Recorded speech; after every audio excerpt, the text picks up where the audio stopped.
Vamos a ouvir um prelúdio por Otávio, depois temos a nossa leitura bíblica e continuamos com o nosso culto de hoje. Vamos a ouvir tudo.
Vamos a abrir nossas Bíblias no Salmo 3.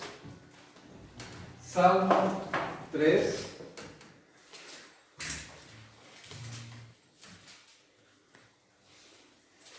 Vamos ficar em pé para ler a palavra de Deus.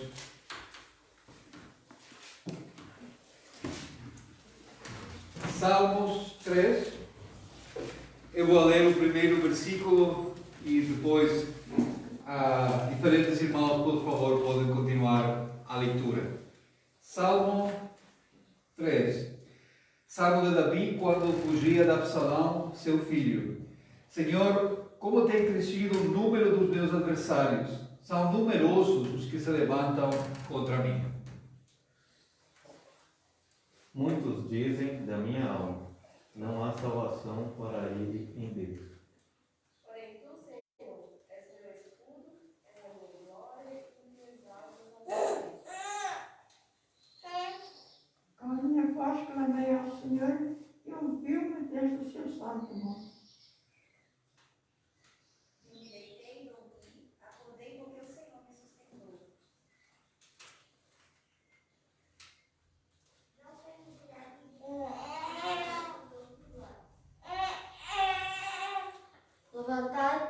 Levantad, Senhor, salva-me, Deus, pois feriste a todos os meus inimigos, nos queixos quebraste os dentes aos ímpios. A salvação vem do Senhor. Amém. Que o Senhor abençoe a sua palavra. Possa sentar, irmãos. É um salmo que conhecemos e amamos muito, porque justamente David está aqui a falar de uma situação na sua vida. E acho que nenhum de nós que somos pais gostaríamos de passar por uma coisa semelhante, não é? Quando ele foi perseguido pelo seu próprio filho, ele teve que fugir de Jerusalém para evitar que houvesse um confronto com o seu filho. E ele escreve, segundo o cabeçalho que nós temos aqui, ele escreve este salmo, e aqui ele clama ao Senhor, não é, por causa da angústia que ele estava a ter. E eu acho muito interessante quando ele escreve ali no verso 12: são muitos os que dizem de mim, não há em Deus salvação para ele. Hoje de manhã estamos a falar a mesma coisa em Valença. É muito interessante que o inimigo das nossas almas é o primeiro pensamento que ele coloca nas nossas cabeças, não é? Como que tu vais orar ao Senhor com tudo aquilo que tu estás a fazer, ou com tudo aquilo que tu fizeste, sim? E a ideia é justamente isso, de fazer-nos pensar que não há para nós salvação no Senhor. Mas David responde: porém tu, Senhor, és o meu escudo, és a minha glória e o que exaltas a minha cabeça. Podem tirar tudo de mim, podem tirar o reino, podem tirar as riquezas, podem tirar até a família. Ele estava com problemas na sua própria família, mas a sua glória ninguém iria tirar. Por quê? Porque a sua glória era o próprio Deus. Sim, e essa é a confiança. E que ele tinha a certeza que quando ele falava ao Senhor, o Senhor respondia. E essa é uma das certezas terríveis que todo crente tem.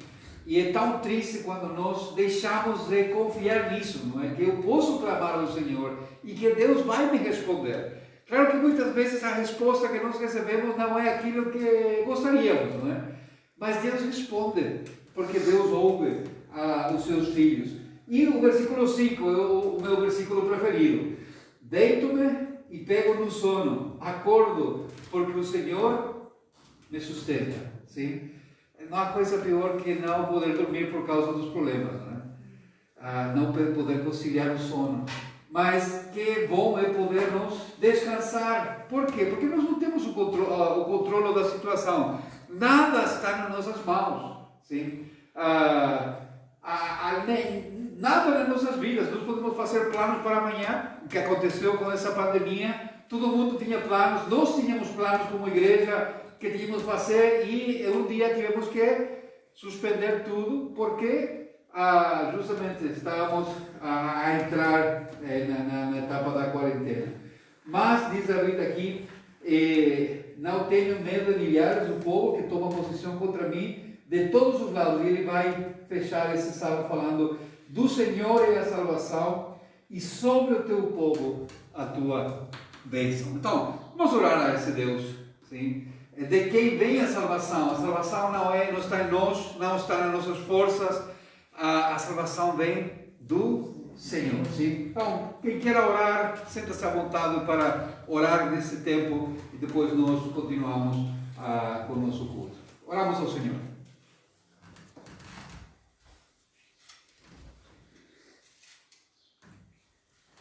Nosso Deus, nosso Pai, louvado e bendito seja o teu nome. Obrigado pela tua santa palavra e que ela possa ficar gravada nos nossos corações, Senhor, e para que nós possamos velar de alegria na tua presença, cheios do teu poder, da tua graça. Louvado seja o teu nome.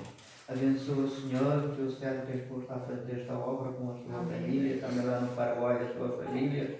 Meu Senhor, e abençoa, Senhor, os teus servos nos quatro cantos da terra, por amor do teu nome. Deus Santo, abençoa cada irmão aqui neste lugar. Vem-nos abençoar, Senhor, vem-nos guardar, vem-nos segurar, ó Senhor. Louvado seja o teu nome. Deus Santo, obrigado por tudo quanto nos tens concedido, que é por obra e graça do teu Santo Espírito. Deus, te pedimos para que hoje este dia seja um dia de salvação de almas rendidas aos teus pés, Senhor. Ajuda-nos, cada um de nós, dá-nos sabedoria e santidade vindas a ti, para que nós possamos permanecer firmes na tua palavra. Tudo te peço e te agradeço no nome santo e glorioso do teu Filho amado Jesus Cristo.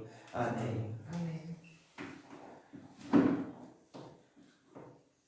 Pai, nós te agradecemos por mais uma vez que nós estamos em tua mão. Abençoa, Senhor. Abençoa, Senhor, que o céu está a perder. Para o Senhor seja em tudo dirigido em pronto por todos que se preparam para o julgamento. O Senhor dê sabedoria e graça e amor para todos. Que eles sejam, Senhor, da escravidão. Deus, as tuas igrejas, elas possam crescer em nome da oração. E que todos, Senhor, sintamos amor-nos para com os outros. Amém. Em nome do teu Filho, eu estou a orar. Amém.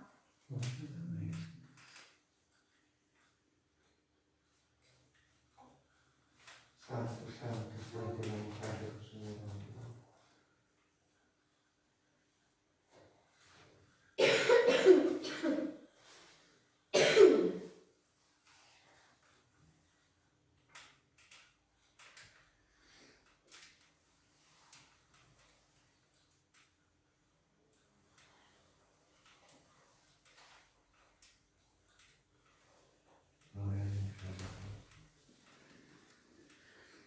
Nosso Deus, te louvamos nessa tarde.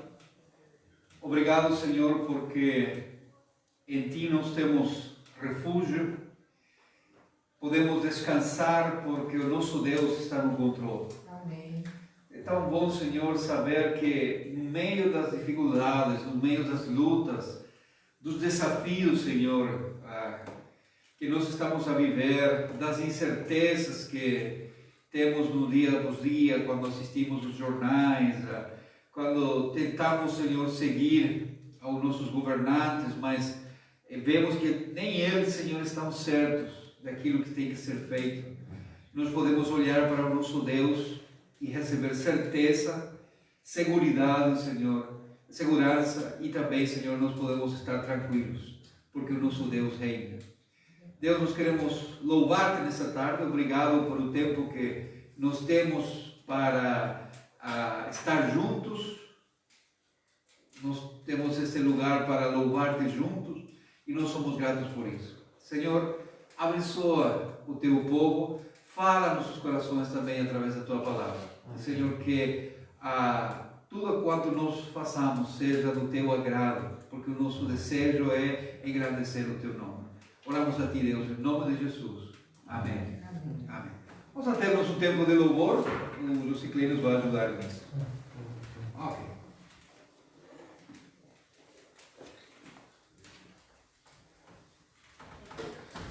Boa tarde, irmãos. Vamos começar o nosso tempo de louvor abrindo as Bíblias no Salmo 135, do versículo 1 ao 5.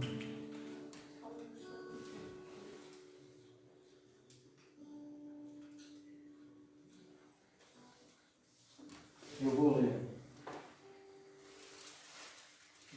Aleluia. Louvem ao Senhor, louvem o nome do Senhor, louvem-no, servos do Senhor, vocês que servem na casa do Senhor, nos pátios da casa do vosso Deus. Louvem o Senhor, pois o Senhor é bom. Cantem louvores ao seu nome, pois é nome amável. Porque o Senhor escolheu a Jacó, a Israel, como o seu tesouro pessoal. Na verdade, sei que o Senhor é grande, que o nosso soberano é maior do que todos os deuses. Amém. Amém.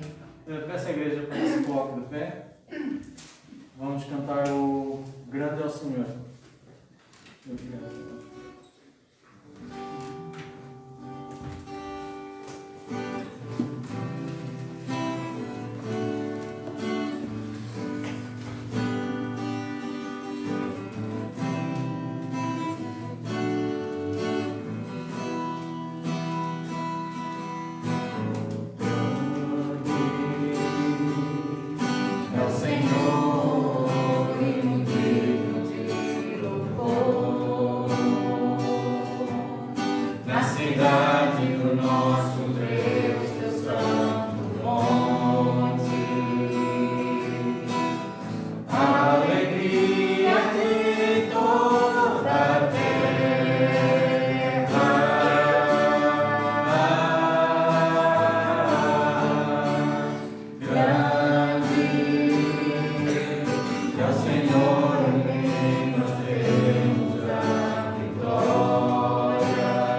Por isso diante dele nos prostramos.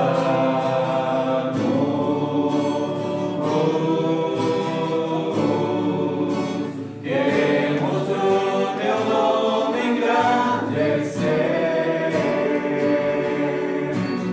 e agradecer-te por tua obra em nossas vidas. Confiamos em teu infinito amor,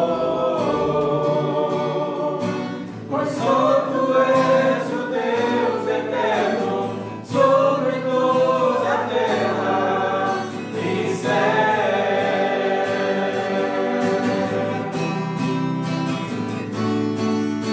Queremos o teu nome engrandecer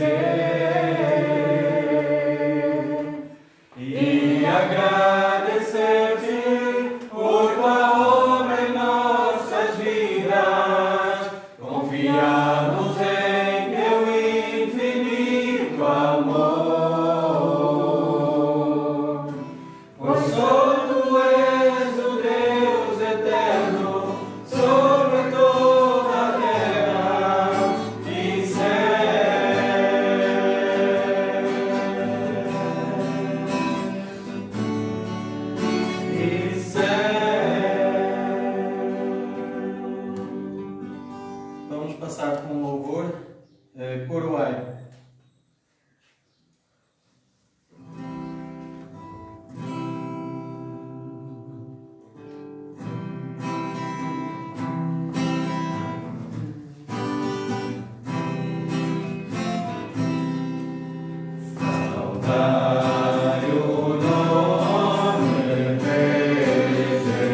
sentar, irmãos.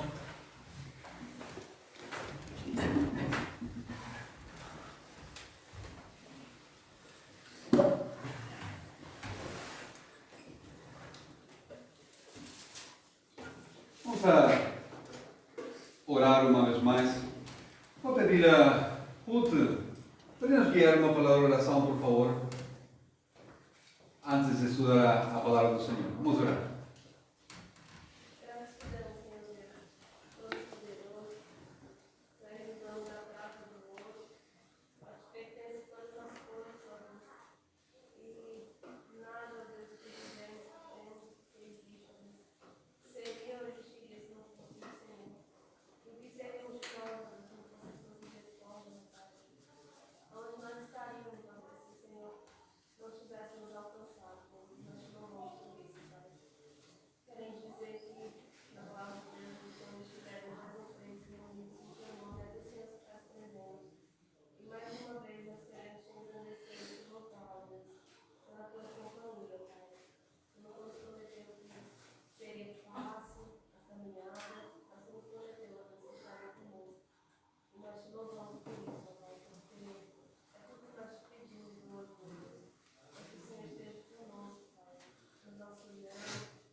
Vamos a continuar nosso estudo na carta do apóstolo Paulo aos Romanos. Estamos no capítulo 8. Romanos, capítulo 8. Vamos ler do versículo 12 até o versículo 17. Romanos 8, 12 ao 17.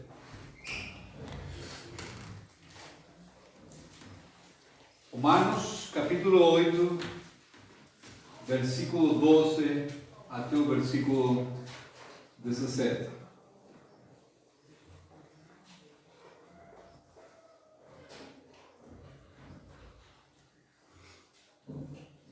Diz assim a palavra do Senhor: assim, pois, irmãos, somos devedores, não à carne, como se constrangidos a viver segundo a carne. Porque se viverdes segundo a carne, caminhais para a morte. Mas se pelo Espírito mortificardes os feitos do corpo, certamente vivereis. Pois todos os que são guiados pelo Espírito de Deus são filhos de Deus. Porque não recebeste o espírito de escravidão para viverdes outra vez atemorizados, mas recebestes o Espírito da adoção, baseado no qual clamamos, Abba, Pai. O próprio Espírito testifica com o nosso Espírito que somos filhos de Deus. Ora, se somos filhos, somos também herdeiros, herdeiros de Deus e co-herdeiros com Cristo. Se com Ele sofremos, também com Ele seremos glorificados. Amém. O Senhor abençoe a sua palavra. Sim? Eu não sei se aconteceu com vocês, mas geralmente há uma etapa nas nossas vidas que aconteceu comigo, sim, e eu ouvi já outros também a falar a mesma coisa, que sonhavam, ou pelo menos pensavam, que bom seria ter um tio rico que deixasse uma herança, e que ele não tivesse filho, não é? Que eu não conhecesse ele, mas que ele me conhecesse. Então ele fizesse o seu testamento e deixasse lá estabelecido, quando Carlos Martínez, sim, o meu sobrinho, tenha 40 anos ou 30 anos, sim, os advogados têm que buscar ele e dar a herança, sim, e ele era muito rico, então toda a herança ficava para mim. E tem aquele sonho, não é?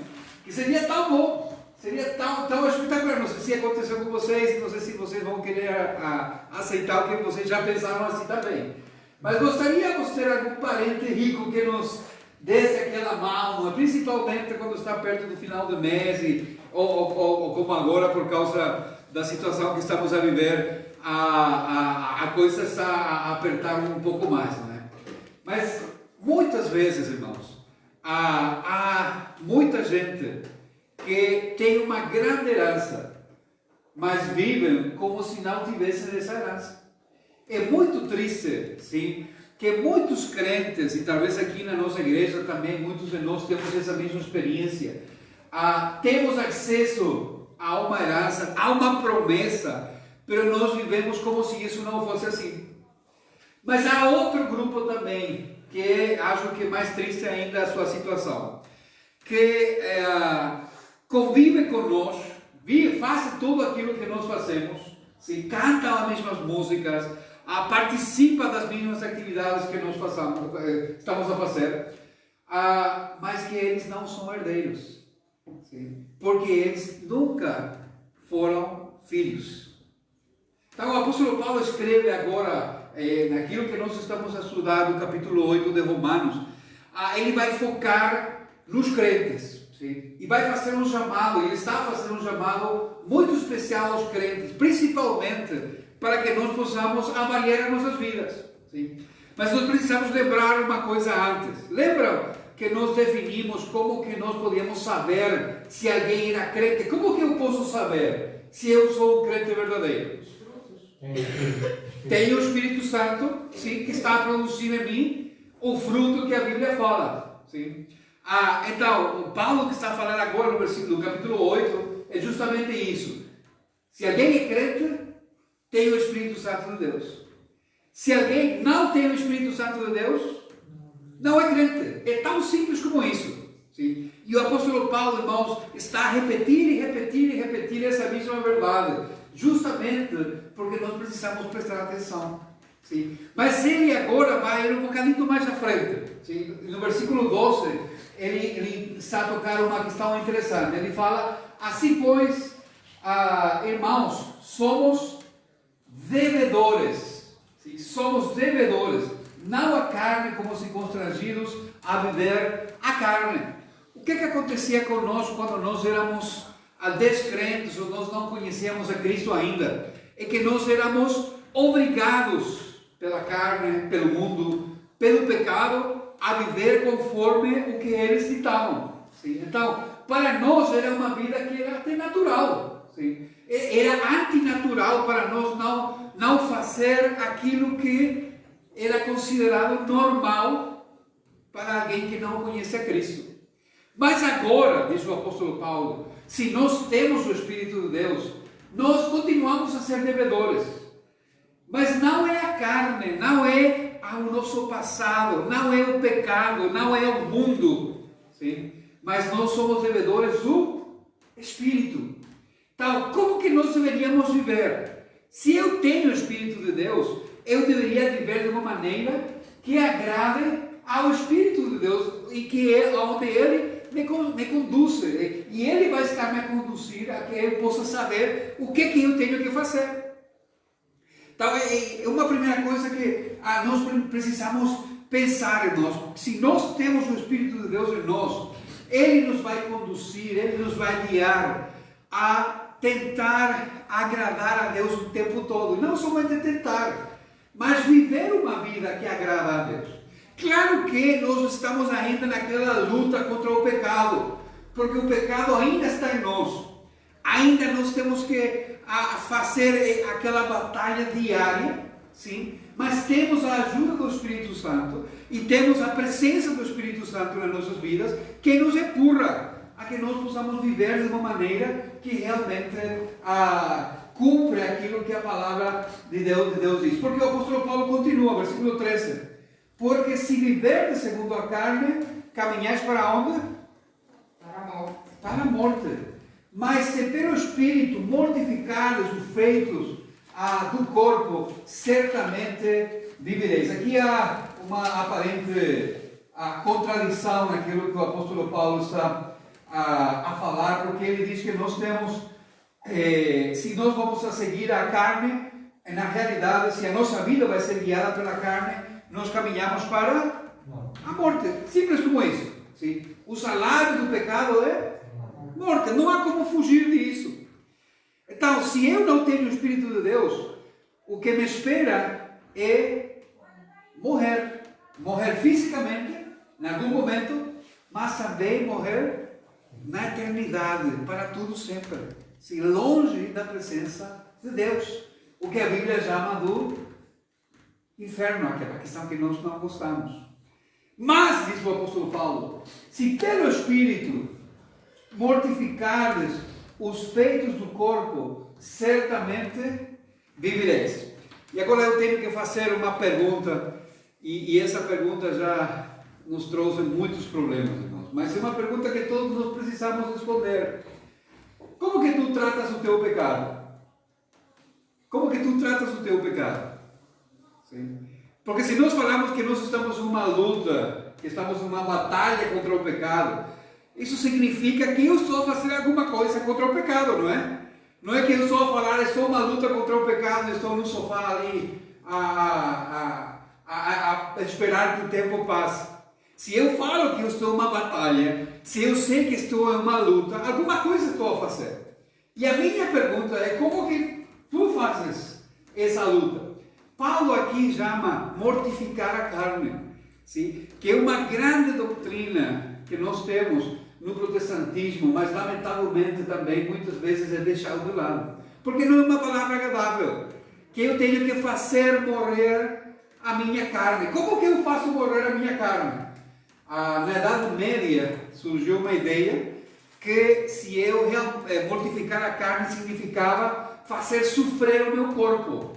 Então o que eu tinha que fazer? Como mínimo pegar um látigo, não, alguma coisa, sim? E bater em mim próprio, sim? Até que eu deixe de pecar, não é? E se eu peco, eu continuo a fazer a mesma coisa, sim? Ou colocar alguma coisa de ferro com pontas no braço, na perna, não é? Que cada vez que eu me movimentasse, isso entrasse na minha carne, então eu estava a mortificar a carne, fazer sofrer o corpo, para que o corpo perca aquele desejo de pecar. Será que é isso que o apóstolo Paulo está a falar aqui? Jesus vai piorar a questão. E vamos ver um texto que Jesus nos fala também disso. Mateus capítulo 5. Mateus capítulo 5, no versículo 29 e 30. Alguém que possa ler, por favor? Mateus 5, 29 e 30. Sim, desculpe. Alguém sabe ler? Sim, forte, por favor. Portanto, se o teu olho direito te escandalizar, arranca-o e tira-o para longe de ti. Pois se te é melhor que se perca um dos teus membros do que seja todo o teu corpo lançado no inferno. E se tua mão direita te escandalizar, corta e atira-a para longe de ti. Porque te é melhor que um dos teus membros se perca do que seja todo o teu corpo lançado no inferno. Interessante, não é? Algum de vocês já fez isso? Eu vejo que todos aqui têm mãos, têm olhos. Será que Jesus está a falar que nós temos que fazer mesmo isso conosco? Será que isso tem que acontecer? Porque Jesus aqui, esse texto, o contexto desse texto é a questão do Sermão da Montanha, não é? E no Sermão da Montanha, Jesus está a colocar e está a ensinar como que o membro do reino de Deus vive. E uma das coisas que Jesus vai falar, por exemplo, é a questão de que não é somente aquilo que eu faço que é pecado, mas que o pecado inicia aqui. Então, por exemplo, Jesus vai falar, se tu ficas zangado com teu irmão, sim, e chamas a ele de algum nome, tu eres homicida, um assassino.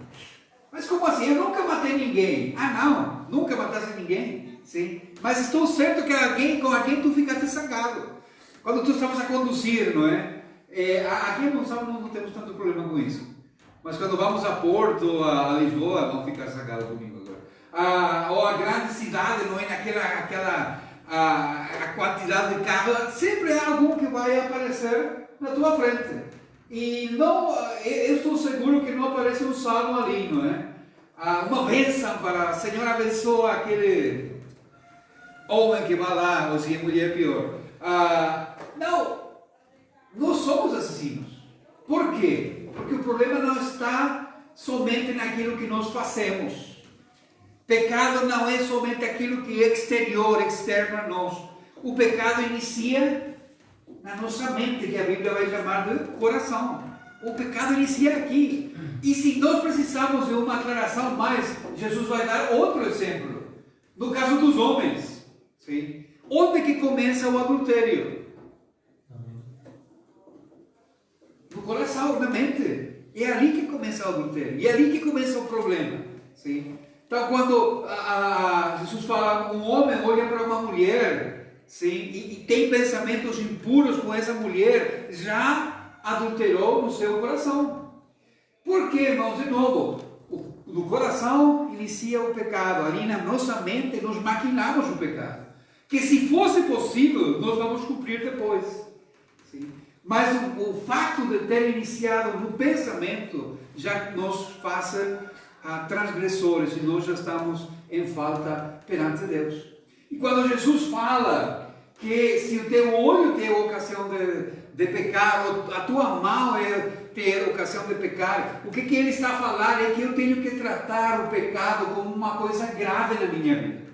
Se eu reconheço que há um pecado na minha vida, eu preciso tratar esse pecado. Sim? Eu preciso tratar. Se eu tenho problemas com o meu telemóvel, sim? Porque eu tenho internet no meu telemóvel e eu não consigo fugir de certas coisas no telemóvel, o que eu tenho que fazer? Entregar o meu telemóvel. Deixar de tê-lo. Porque está a ser um problema para mim. Sim? Ou seja, percebe? Estou a dar um exemplo. Sim? Mas eu tenho que tomar decisões que me levem a mim a lutar contra o pecado. Agora, quando que eu vou fazer isso? Quando eu tenho o Espírito de Deus em mim. E o Espírito de Deus em mim vai me incomodar. Sim? E indicar aquilo que tu estás a fazer é pecado. E temos que corrigir. Sim? E tu tens a força que Deus te dá para lutar contra isso. Sim? Para mortificar a carne. Para fazer lutar, aquela luta contra o pecado. Que não é, lamentavelmente, uma luta curta. Vai levar-nos toda a vida. Mas o apóstolo Paulo fala aqui, voltando ali a Romanos, ele diz, se pelo Espírito mortificares o feito do corpo, certamente vivereis. Aqueles que vivem no pecado vão morrer. Mas aqueles que vivem no Espírito vão viver. Então, é parte da nossa experiência como crentes, irmãos, lutar contra o pecado de uma maneira que realmente nos leve a crescer. Agora, eu sempre estou a pecar, eu sempre estou a cair, eu sempre estou a ser derrotado. Não é possível isso. Porque nós já temos a vitória em Cristo. Sim. Então, se há uma situação na minha vida que eu não consigo controlar e que eu vejo que me está a controlar, irmãos, eu tenho que pedir ajuda. Por isso que Deus nos deu a comunidade de fé, nos deu irmãos na fé que nos podem ajudar para tratar um problema em particular. Sim. O que acontece nos casamentos? Quando que nós tratamos os problemas? Quando já a esposa quer separar ou o esposo quer separar, por quê? Porque foram escondendo o problema até que isso foi uma coisa tão grande. Outra que nós temos que iniciar a tratar um problema é quando as coisas estão a se apresentar. Quando que nós precisamos tratar o pecado? É quando nós estamos nessa luta. E não fazer como aqui não passou nada, ninguém sabe, ninguém viu, então passou. Não, isso nos vai matar, irmãos. Não significa que nós vamos perder a salvação, aqueles que somos salvos. Mas a nossa vida vai ser miserável por causa do pecado. mas nós temos o Espírito de Deus e nós temos a capacidade e a força para poder lutar contra o pecado. Sim? E não viver como derrotados quando nós podemos ganhar batalhas. Claro que algumas vamos perder, porque é uma luta constante. Mas sempre, no final, nós temos a certeza que vai chegar um dia em que nós vamos ser libertados desse pecado. Mas olha como continua o apóstolo Paulo, versículo 14. Cada vez que aparece a palavra pois, irmãos, nas vossas Bíblias, eu recomendo que vocês sublinhem ali, ou marquem de alguma maneira. Porque significa que aquilo que vem a continuação é resultado daquilo que já foi falado. Sim, o versículo 12 nós temos assim, pois irmãos, e pois, porque o apóstolo Paulo estava a falar do Espírito Santo, ele nos apresentou o Espírito Santo nos versículos anteriores, e agora, depois de falar da mortificação, ele vai a colocar outro conceito ali, versículo 14, todos os que são guiados pelo Espírito de Deus são filhos de Deus. E ele volta a frisar uma coisa que ele já falou. Mas aqui ele está a falar que nós somos filhos de Deus.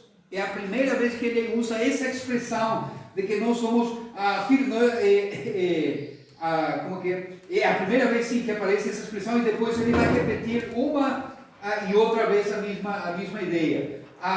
Todos os que são guiados pelo Espírito de Deus são filhos de Deus. Versículo 15. Porque não recebeste o espírito de escravidão para viverdes outra vez atemorizados, mas recebeste o espírito de adoção, faceados no qual clamamos, Abba, Pai. Em Valência nós estamos a estudar o Pai Nosso.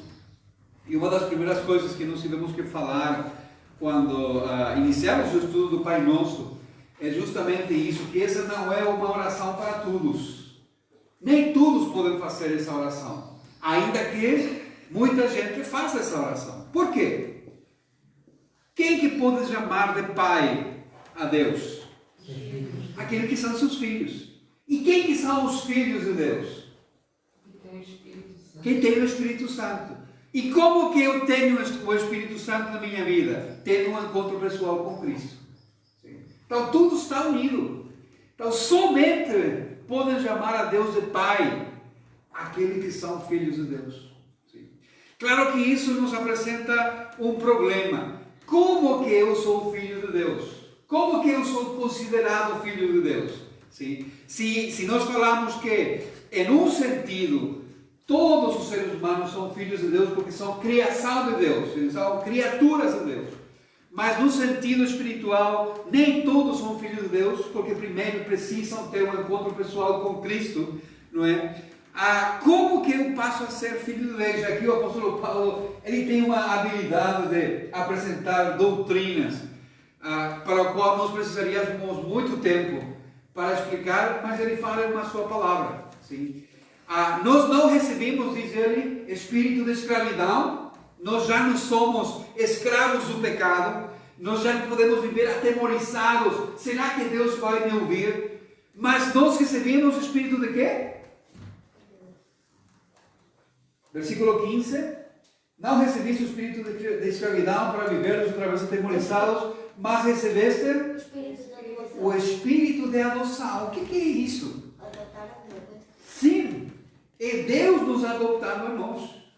Sim. Por quê, irmãos? Por que nós falamos que Deus nos adotou? Porque Deus tem somente um filho legítimo, Jesus, o filho unigênito. Lembra João 3,16? Jesus é o único filho, por falar de alguma coisa, de alguma maneira, direto de Deus. Todos os outros somos filhos adotados. Sim? E isso é uma grande ideia, um grande conceito que nós precisamos pensar. Sim? Geralmente, aqueles que tiveram bebês faz pouco tempo, eles desejaram o bebê, planearam o bebê, fizeram alguma coisa para que o bebê apareça, não é? Mas depois o bebê aparece, porque foi uma coisa que desejavam juntos. Sim? Agora, quando nós vamos adotar uma criança, geralmente o processo é muito longo, sim? Mas nós decidimos adotar e nós decidimos que tipo de criança vamos adotar. Vamos adotar um bebê, vamos adotar já alguém mais crescido, já passa por um processo de seleção, sim? Então, quem é adotado, a criança que é adotada, o natural deveria ser que eles tivessem um sentido de gratidão muito grande para com seus pais adotivos, porque eles foram escolhidos entre muitos outros. Muitas outras crianças poderiam ter sido adotadas, mas eles foram escolhidos. Isso que Deus fez por nós. Nós não merecíamos ser filhos de Deus, irmãos. Não há nada em nós que nos faça merecedores dessa bênção. Mas Deus nos escolheu. Sim, não se preocupe, ainda nós não vamos brigar por isso. Vai ser um bocadinho mais para frente. Mas Deus, antes da fundação do mundo, já pensou em nós e planejou que um dia nós iríamos a ser filhos dele. Então, quando nós entramos, somos confrontados com o nosso pecado, conhecemos Jesus Cristo, sim? Nesse momento nós passamos a formar parte da família de Deus. João capítulo 1, versículo 12 e 13. Quem pode ler, por favor? João? Mas a todos quantos conhecerem, Deus te poder serem feitos filhos de Deus, a saber aos que creem em seu nome, os quais não nasceram do sangue, nem da vontade da carne, nem da vontade do varão, mas de Deus. Interessante, sim? Se nós lemos os versículos anteriores, fala que ele veio, aquele que eram seus, mas eles rejeitaram. Mas a todos que o receberam, que aceitam Jesus Cristo, ele deu-lhes o poder, sim? Ou seja, a possibilidade, a habilidade, a capacidade de se tornar feito, que eles se fazem filhos de Deus. Mas o versículo 13 é impressionante. Diz que, mas isso não é por vontade da carne, nem de homem. Ou seja, não sou eu que decido isso. Não é uma igreja que decida que eu passo a ser filho de Deus. Não é um grupo que decide isso. Quem que decide isso? É o próprio Deus. Sim? É por vontade de Deus que nós somos feitos filhos de Deus. Então é um grande privilégio, irmãos. É um privilégio muito grande que nós temos quando nós somos adotados dentro da família de Deus. Por isso que Paulo fala aqui, voltando ali a Romanos capítulo 8, quando ele diz que nós recebemos o Espírito de adoção e baseados no qual clamamos Abba Pai. Sim? Abba, no hebraico, irmãos, é uma expressão de carinho, de intimidade. Sim. Nós temos uma situação nos últimos tempos. É muito comum ouvir orações falando paizinho, papaito, qualquer coisa falando para Deus, não é? É romântico, até muita gente gosta, mas o triste é que muitas vezes isso não surge de uma experiência realmente pessoal com Deus, onde Deus é realmente o Pai e onde Deus realmente é quem está a confirmar isso na vida daquela pessoa através do Espírito. O que o apóstolo Paulo nos está a lembrar aqui, irmãos, é que se eu tenho o Espírito de Deus, eu tenho intimidade com o Pai, ou seja, eu tenho um relacionamento com o Pai. O que significa ter relacionamento com o Pai? Eu falo com o Pai através da oração, eu ouço o Pai através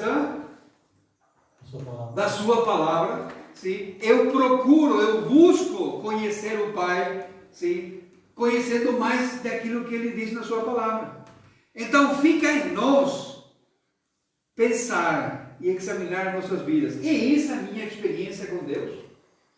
Nós podemos ter 30 anos, 40 anos, 50, 60, 80 anos no caminho do Senhor, na igreja do Senhor. Mas não significa que nós conhecemos Deus. Porque se eu não tenho o Espírito de Deus em mim, se em mim não se vê os frutos do trabalho do Espírito Santo na minha vida, se a minha vida não é transformada, onde o meu desejo, o desejo da minha carne é deixado de lado e eu procuro agradar a Deus, então alguma coisa está errada. E não vai ser Deus, porque Deus não falha. Deus trabalha em mim de uma maneira de Ele ir transformando cada dia mais a imagem do seu Filho Jesus Cristo. Olha o que diz o versículo 16, irmãos. O próprio Espírito testifica com o nosso Espírito que somos filhos de Deus. Muitas vezes vem a pergunta para mim: pastor, como que eu sei se eu sou salvo? Como que eu sei se eu sou crente? E essa é uma grande pergunta. E geralmente quando eu ouço essa pergunta, eu preciso apresentar o Evangelho novamente. Porque não sou eu que garantizo uma pessoa que essa pessoa é crente. A única garantia que essa pessoa tem de ser crente é que o próprio Espírito Santo confirma isso na sua vida. Mas nós fazemos como igrejas evangélicas uma questão que está muito mal. Sim? Eu prego o Evangelho e eu pergunto: quantos querem aceitar a Jesus? Sim? E todo o grupo lá levanta a sua mão. Então eu falo: são crentes. Sim? A partir de hoje todo mundo são crentes. Mas eu não conheço o coração deles. Eu não sei se realmente eles tiveram um encontro pessoal com Cristo. E eu não posso declarar essas pessoas como crentes. Quem que vai confirmar se são realmente crentes? É o Espírito Santo de Deus. Como? Através daquilo que vai mudando na sua própria vida. Temos exemplos na Bíblia. Lembra aquele eunuco que foi adorar a Jerusalém? Sim? E que depois ele voltava, estava a ler Isaías 53, e o Espírito Santo de Deus leva Felipe junto a ele, não é? E Felipe pergunta: estás a entender aquilo que estás a ler? E a resposta do eunuco é: como que eu vou entender? Sim? Se ninguém me explica. Eu quero saber, isso aqui, o que o Isaías 53 está a falar, o profeta está a falar dele próprio ou está a falar do outro? E ali Felipe então inicia a apresentar o Evangelho. Sim? E quando ele está a falar, ele está a apresentar o Evangelho, o eunuco fala para ele uma coisa: qual é? Alguém lembra? Aqui há água. Quem impede que eu seja batizado? Quem que falou para o eunuco que ele tinha que ser batizado? Foi o Felipe falando: olha, tu tens que batizar-te, não é? Chegas lá na tua terra e tens que batizar-te. Ou foi que ele ouviu o Evangelho e, como parte do Evangelho que ele ouviu, talvez Felipe falou: a confirmação disso é fazer uma declaração pública da tua fé de que tu tivesse um encontro pessoal com Cristo. Então, ele naturalmente, quando vê a água, a primeira coisa que ele faz é: eu quero me batizar. Sim? E Felipe pergunta: tu crees em Jesus Cristo? E ele falou: creio que Jesus Cristo é o Filho de Deus. E por essa declaração de fé, ele foi batizado. Mas foi a ação do Espírito Santo na vida daquele eunuco que fez aquela transformação. Sim? O apóstolo Paulo foi atropelado por Jesus no caminho a Damasco. Sim? Naquele momento houve uma transformação. Ele ia para prender os crentes para levar a Jerusalém presos. Mas a primeira coisa que ele faz, depois de ser curado daquela cegueira que ele tinha, foi entrar na sinagoga fazer o quê? Pregar o Evangelho. Não foi 3 anos depois. Não foi 50 anos depois. Não foi toda uma vida na igreja e depois ele pregou. Não, foi uma coisa que aconteceu nessa semana. Deus fazendo obras, trabalhando, mudando a vida das pessoas. Se tu não vês na tua vida Deus mudando a tua vida dia após dia, eu te rogo, eu te peço, clama ao Senhor para que Ele confirme no teu coração, na tua vida, que tu eres crente. Não é uma questão de estatística aqui. Eu não posso estar preocupado, não, mas eu não conheço o Senhor, já fui batizado, eu fui membro da igreja, como que eu vou voltar? Não, tu precisas, é uma questão de vida ou morte. Porque tu podes ter uma vida de igreja, mas se nunca conhecesse Cristo, tu vais para o inferno. Tu precisas ter um encontro pessoal com Cristo. E precisas ver o trabalho do Espírito Santo de Deus na tua vida. E isso que o apóstolo Paulo fala aqui. Sim. Mas não fica por ali, irmão. Não são todas más notícias. Olha o que diz o versículo 17, irmãos. Ora, se somos filhos, também somos o quê? Herdeiros. Herdeiros de Deus. E co-herdeiros com Cristo. Se com Ele sofremos, também com Ele seremos glorificados. Irmãos, os filhos de Deus têm prometido uma herança. E essa herança é segura. Essa herança é certa. Sim. Lembra a promessa que Deus fez quando Deus fez uma aliança com Abraão?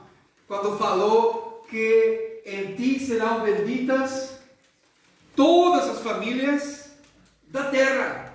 Sim. E se nós lembrarmos ali um pouco mais para trás, nós já falamos de Abraão ali no capítulo 4. Diz aqui, Romanos capítulo 4, versículo 18. Abraão, esperando contra a esperança, creu para vir a ser pai de muitas nações, segundo lhe fora dito: assim será a tua descendência.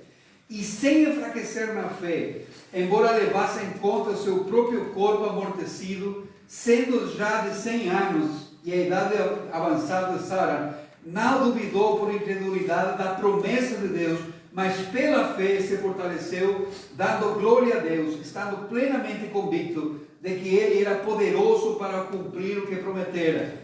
Pelo que isso lhe foi imputado por justiça, e não somente por causa dele, está escrito que lhe foi levado em conta, mas também pela nossa causa, posto que a nós igualmente nos será imputado, a saber, a nós que cremos naquele que ressuscitou dentre os mortos, a Jesus nosso Senhor, o qual foi entregue por causa das nossas transgressões e ressuscitou por causa da nossa justificação.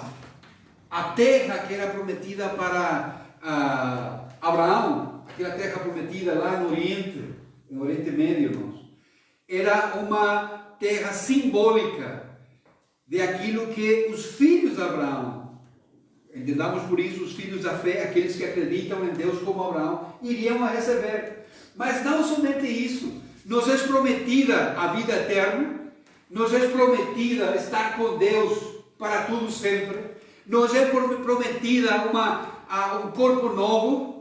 Esse corpo já não vai ser, nós falamos isso domingo passado, as mulheres podem estar tranquilos, o corpo que vão receber vai ser um corpo sem rugas, sim? Não vão ter que estar preocupados colocando cremas e tudo, mas vai ser um corpo glorificado, e é uma promessa que temos em Deus, herança, sim? Mas não fica somente por ali, irmãos. Tudo aquilo que é de Cristo, e ouça bem o que eu vou falar, irmãos, tudo aquilo que é de Cristo também é nosso, porque nós somos co-herdeiros. Parece uma coisa terrível, não é? Mas nós somos co-herdeiros com Cristo. Tudo aquilo que Cristo vai receber, nós também iremos receber, porque somos filhos. Mas se nós sabemos isso, irmãos, isso deveria mudar a nossa maneira de encarar a vida. O nosso problema não é o coronavírus, o nosso problema não é a crise financeira, o nosso problema não é que nós sejamos ou não sejamos imigrantes. A nossa realidade é que nós somos herdeiros, co-herdeiros com Cristo. O nosso Pai não é um Pai fraco, não é um Pai limitado. O nosso Pai é o Criador dos céus e da terra, que tem tudo na sua mão. Isso deveria transformar as nossas vidas. Mas isso não é realidade para nós. Vivemos preocupados por aquilo que vai acontecer amanhã, por aquilo que vai acontecer hoje. Vivemos preocupados porque eu não consigo realizar aquilo que eu quero. E isso me deveria levar a analisar a minha vida. Sou filho de Deus? É a vontade de Deus o meu desejo? Sim. Odeio o meu pecado, e tanto odeio o meu pecado que eu luto contra o meu pecado dia tras dia. Porque ainda que eu esteja a pecar, ainda que eu não consiga muitas vezes a me segurar e eu volto a cair, eu odeio aquilo que está acontecendo em mim, porque eu sei que isso desagrada a meu Pai. Somos crentes? Somos cristãos? Se a resposta é sim, somos filhos de Deus. Se somos filhos de Deus, temos o Espírito Santo em nós. Sim. Se temos o Espírito Santo em nós, a nossa vida é distinta, é diferente. Sim. Ainda que sejamos limitados, ainda que tenhamos que lutar todos os dias, mas é garantida a vitória. É garantida a vitória. Sim. E diz o apóstolo Paulo, voltando ali no capítulo 8, se com ele sofremos, também com ele seremos glorificados. Se com ele sofremos, ou seja, se tudo aquilo que estamos a passar hoje, o passamos com Cristo, se Cristo está presente em nós, e ainda mais, se pela causa de Cristo nós estamos a sofrer, irmãos, é garantida também a glorificação. Sim. Por isso que Jesus falava, irmãos, e para mim é tão especial esse momento da ceia, quando Jesus fala para os seus discípulos, eu não vou voltar a participar do pão e do vinho até aquele dia em que eu possa fazê-lo com vocês. Sim. E na minha cabeça, vocês sabem que a minha criatividade é grande, mas na minha cabeça é que Jesus está à espera. Falta menos. Sim, Pai, falta menos. Daqui a pouco vamos jantar todos juntos. Vamos estar todos juntos. Porque a sua palavra é verdade. E a sua palavra vai ser cumprida. Minha pergunta para nós hoje, irmãos, é: muda isso alguma coisa nas nossas vidas? Muda isso alguma coisa na maneira que nós pensamos a vida, na maneira que nós encaramos a vida, na maneira que nós encaramos nossas lutas diárias? Faz alguma diferença saber que Deus é meu Pai? Saber que eu tenho o seu Espírito em mim? Saber que eu tenho uma herança à minha espera? Muda alguma coisa em nós? Eu espero que sim. Eu espero que sim. E eu espero que essas verdades bíblicas encontrem realmente um lugar nos nossos corações e nos empurrem a buscar mais e mais de Deus. Vamos ficar em pé. Vamos orar.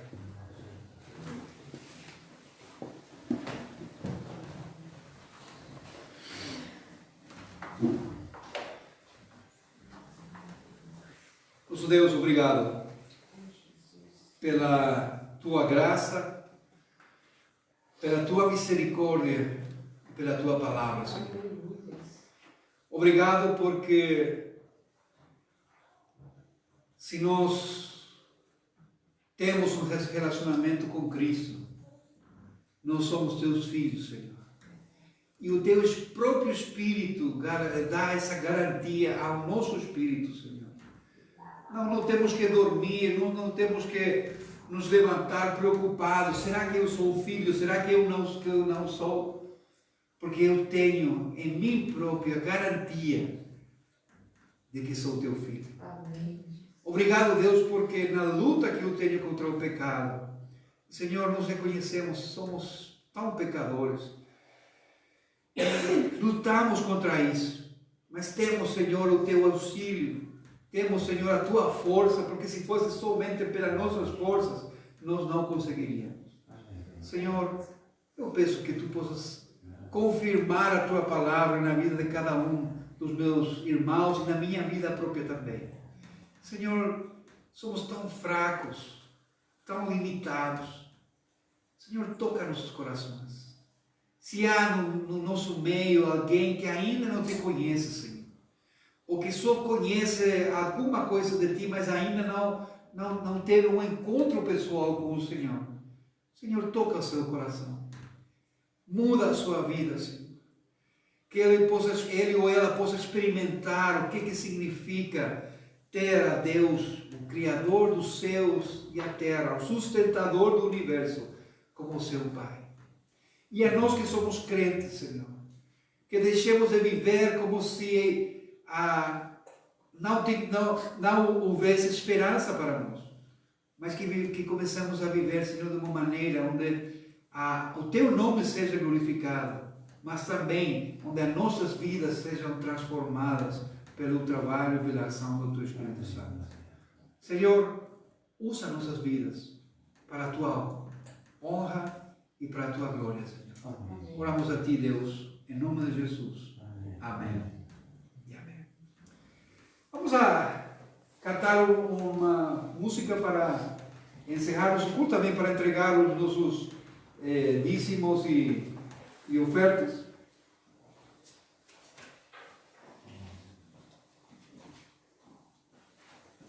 Qual música vamos cantar? Eu vou pedir a Rebeca, tu me podes ajudar?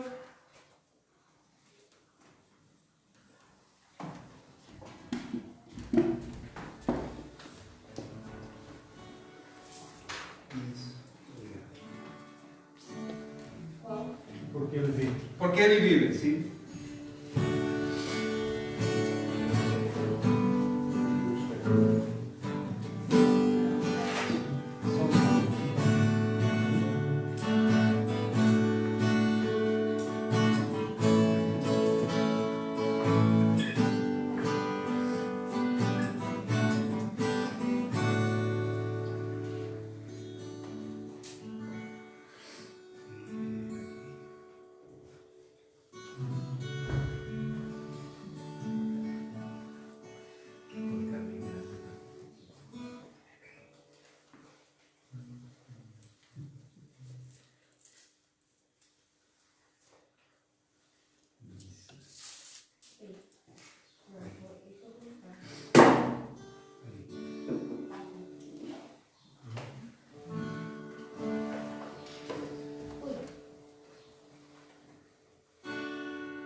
Que a graça do Senhor Jesus Cristo e o amor de Deus e a comunhão do Espírito Santo sejam com todos vós. Uma boa semana, Deus nos abençoe e, se Deus nos ajuda, estamos juntos na próxima semana novamente. Lembrem que a saída é por aqui, irmãos. Sim? Um grande abraço, irmãos.